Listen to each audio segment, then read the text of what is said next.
নমস্কার, আপনারা দেখছেন জিসি নিউজ। 85 ঊর্ধ্বে বৃদ্ধ বৃদ্ধা ও শারীরিক প্রতিবন্ধীদের ভোট গ্রহণ হলো বাড়িতেই। বাড়ি থেকেই ভোট বয়স্ক এবং বিশেষভাবে সক্ষমদের জন্য বিশেষ সুবিধা। লোকসভা নির্বাচনে ভোট দিতে বুথে যেতে হবে না বয়স্কদের। ভিন্নভাবে সক্ষম ব্যক্তিরাও বাড়ি থেকে ভোট দিতে পারবে।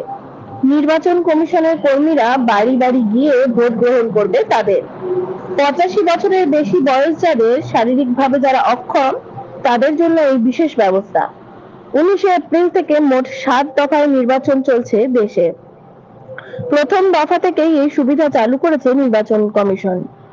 রাজ্যে 85 বছর বয়সীদের জন্য বাড়ির থেকে ভোট দেওয়ার বিধান রয়েছে। আর সেই মোতাবেক আজ বীরভূমের 42 নম্বর আসনে রামপুরহাট 1 নম্বর ব্লকের কাষ্ঠগড়া গ্রাম পঞ্চায়েতে 194, 195, 197 এবং 198 নম্বর বুথে বেশ কিছু বৃদ্ধ বৃদ্ধা ও শারীরিক অক্ষমদের বাড়িতে এসে ভোট গ্রহণ করা হলো। নির্বাচন কমিশনের কর্মীদের সঙ্গে ছিলেন কেন্দ্রীয় বাহিনী ও রাজ্য পুলিশ এবং তার সঙ্গে রাজনৈতিক দলের এজেন্টরাও ছিলেন। এই রকম সুবিধা পেয়ে আনন্দিত বৃদ্ধ বৃদ্ধা ও অক্ষমরা। আপনি ভোট দিলেন? হ্যাঁ, এই যে ইলেকশন কমিশনার পুলিশ দিয়ে আপনার বাড়িতে বয়স্ক লোকের জন্য ভোট নিতে পাঠিয়েছে, কেমন লাগছে? আপনাকে লাইনে দাঁড়াতে হলো না? খুব ভালো লাগছে। কতটা সুবিধা মনে করছেন?